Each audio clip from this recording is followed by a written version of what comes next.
د هرات او کابل ولایتونو د لویو کانونو د استخراج تړون له دوو کورنیو شرکتونو سره لاسلیک شو.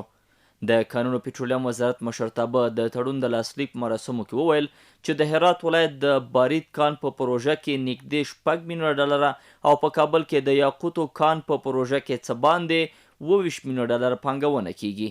دې قرارداد اوله موده سرمایه‌ګزارانو ته دا اوس واضح کوو 15 کاله ده په شرط دی چې دوی ټول تعهدات پوره کړي.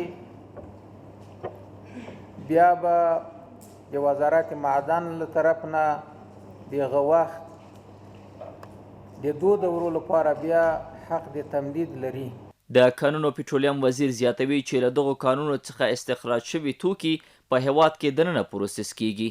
د دواړو قراردادو کې پروسس شرط شوی په افغانستان کې دی نه هم به بارید 100% کې په افغانستان کې پروسس کیږي او هم به یاقوت 100% کې په افغانستان کې پروسس کیږي.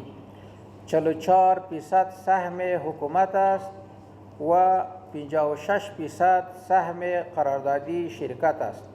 له بلې خوا د ګټونکو شرکتونو مسؤلین د دغه قرارداد په بهیر کې له روڼتیا خوښي څرګندوي او وایي چې د کار په پیل سره به زرګونه افغانانو ته د کار زمینه برابره شي. موږ سره د خلکو کار زمینه سي برابرېږي، تقریبا تر 150 نه ونیسه تر 200 نفرو پورې زمینه برابرېږي. په دې کې کارګر شته دی، انجینران شته دی، موټروانانو ته ضرورت شته دی. تر دې وړاندې د کانونو پټرولیم وزارت له بهرنیو او کورنیو شرکتونو سره د لویو او کوچنیو کانونو شاوخوا 230 قراردادونه لاسلیک کړي دي.